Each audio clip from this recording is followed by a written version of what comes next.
Hello, in this video we're going to talk about returning to work. This could be after any kind of absence, including illness, but the focus will be on really going back to work after an absence of, say, taking care of children. So that kind of returning to work, generally seen by women returning to the workforce, but can also be with men returning to the workforce. So I'm going to do this in a series of questions that were posed to me during a talk for International Women's Day. The first question being, how do you balance priorities? So in terms of this, I would recommend defining what your priorities are. This is where you're not just reacting to everything that comes up, but you actually want to filter your responses to focus on what is priority to you and your tribe, your squad, your family unit at this time.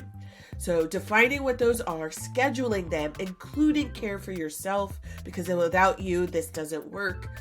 And then allowing for flexibility, because there could be emergencies, yes, but there could be opportunities. Like maybe suddenly you got invited to a spa day and you want to make sure that can happen. So these are some things that you want to take advantage of. Another thing is to set boundaries. There should be a set time when you need to get your work done or do deep thinking, and a set time when you're off work, so mentally you can have that break. Hold these boundaries as sacred because that will help you to battle and stave off burnout. Now, when it comes to addressing the resume gaps, should you do it? Right now, the trend is actually to do it, which I love. It makes me think of the time when Roseanne Barr came out as a comedian and talked about being a domestic engineer. And I love the fact that that gives us credit for the things that we do around the house. The key to this, though, is to fill it in your resume gap with relevant skills. To be able to say, hey, I used my project management skills or my ability to multitask in these situations as a caregiver. You might even give yourself a functional title, like operations manager for such and such household. This will allow you to give yourself credit for these skills, to recognize that these are skills that you have. They're not just skills that you have for work.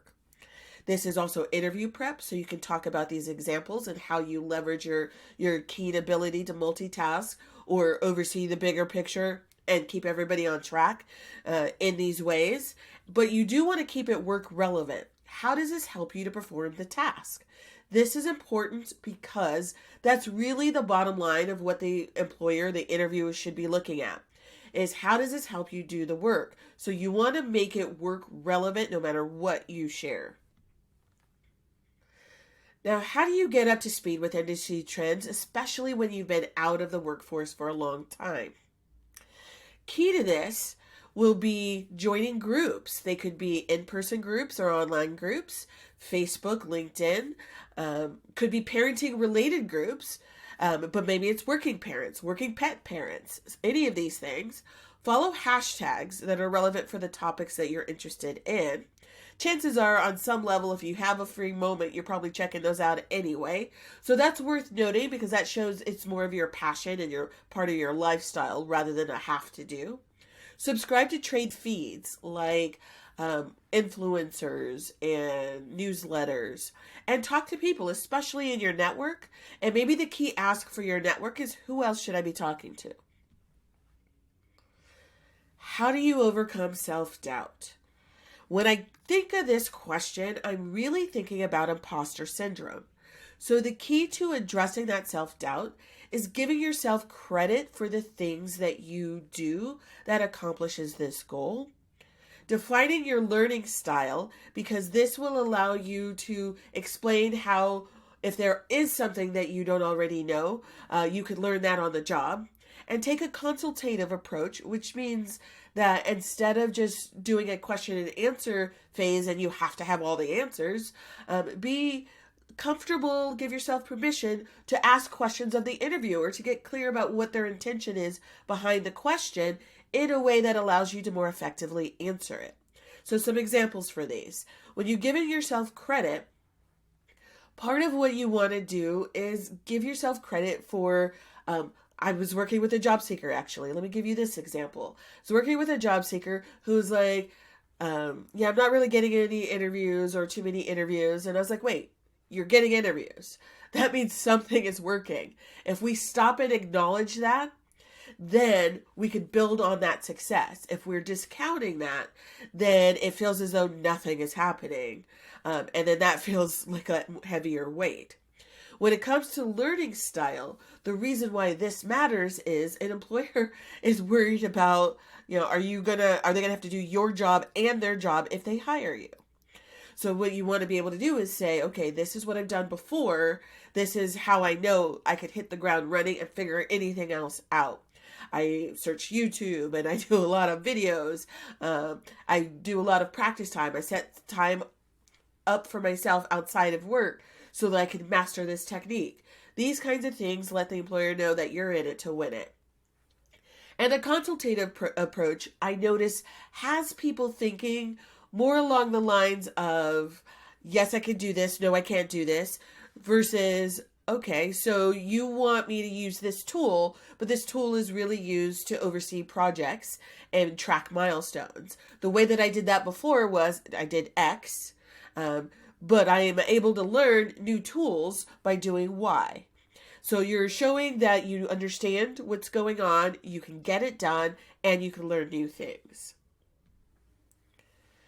The next question is, should you share your intentions with your network? Typically, this is happening right now. The trend is that everybody is sharing on LinkedIn. It just feels that way. Yes, you want to share your intentions with your network because they could help you. They could be on the lookout for opportunities and send those over to you. Also, you want to do it in an authentic way. So be intentional, asking people that you know that could help or that are really good connectors. For example, in my orbit, my mother is a very good connector. So she'll just tell everybody and then the leads will trickle in from there. Maybe you have somebody in your family that is that person that knows how to talk to everybody. So you got to get them on message so they can go out and bring back those opportunities. But by being authentic, if it does not feel comfortable for you to put the Open to Work banner on your LinkedIn profile or to post your story about what you're looking for and all these requirements and what's been happening to you since you last worked, then don't do that. Do what feels authentic because you're more likely to do it and keep at it. Now, how do you adjust to being required to have an online presence? If you come from a time when you remember you didn't matter if you were online or not. Nobody was really trying to check out your Facebook presence. But now, dang, they're everywhere. They require it. I've worked with people from Microsoft who are required to create a LinkedIn presence before they would be considered for their next opportunity. So the first things you want to do for the accounts that you do have is audit it. Is this the way that you want to show up in the world if by some chance an employer sees it? That could ruffle some feathers. I understand that. But this is your brand. Think about it as your brand. So you're essentially establishing your brand. How do you want to show up in the world? Maybe that's even changed just for you on a personal level. Your old self would do one thing, but you know what? You've grown since then. You've got other priorities, so your focus is on other things. So you want to establish the brand in the sense that you can keep and change your settings and keep the private things private. And then the things that are more public, maybe even on LinkedIn, you want to focus in on the things that you want people to come to you for, the ways that you could help. So it doesn't feel as personal, but also it's like, even if you're going for employment and not opening a business, you're offering up services. So think about it from that standpoint, and that can help you to prioritize what you include and what you don't include. And pick your profiles. Maybe you don't want to be on one social media platform, but you're okay on another. Or maybe you don't want to be on any of them, but everybody seems to be on LinkedIn. So you build your network there so you can do research and be found by recruiters. You can be intentional about that. And then I would say time yourself. If you're not all about social media for anything, then set yourself a time, 30 minutes, an hour, 2 hours, so it's not 4. Some kind of way to track your time and not go down the rabbit hole where you feel like you've lost valuable opportunities for other things. Now, who are your best references, especially if your previous job is not related to what you're going after? So this could relate most to career changers. And the best references are those who could speak to your skills, really, who've seen you work, so they know your work, and who can give examples. So even if an employer wants to know your direct manager, your direct reports, your colleagues, maybe they want a personal reference, so that could be a family member or a friend. You still want somebody who's going to be able to speak to and give great examples on what it's like to be near you, around you, collaborate with you, what they've seen you do when the pressure was on. These kinds of things will make a difference. Are returnships worth it? Returnships being like internships or apprenticeships that help to encourage people to come back to the workforce and give them that entry point. They can be worth it, but like any other program, it depends on the intent, yours and the employer's. So you want to be clear, does this advance your skills? If the returnship doesn't even do what you need it to do, then no, it's not worth it for you. But if you learn new skills, if it is a valuable entry point, and if the action backs up this marketing push, because what if the returnship is a marketing push? You'd be able to tell if other people have been through the program and they got hired, for example. So you want to be able to vet the company. So that's what I mean by where does it lead? Does this get you into a situation where then you're judged because you were out for a time? Or does it get you into a situation where it's like contract to hire? These are things worth considering, and also an excuse to network. Another question, should you reach out to old employers or start a fresh job search? Both. Because even if the previous boss you did not necessarily get along with, and the company culture wasn't ideal for where you were in your career, what you wanted to do, is there new leadership? Is there a new approach to it? Maybe they've turned over a new leaf with the pandemic. And so go back and look and reevaluate from where you are now and decide if you feel like that's a viable source for leads for your job search. And then you can also expand your network. If not them, find a previous boss and start there. But also begin a fresh job search from this fresh perspective that you have and this new idea of how you want to show up in the world. How do you respond to potential discrimination? Now I'm taking this to mean specifically in the event that you're trying to return back to work and you feel like there's some kind of feelings about you doing this, whether it's about race or age or just this gap in employment.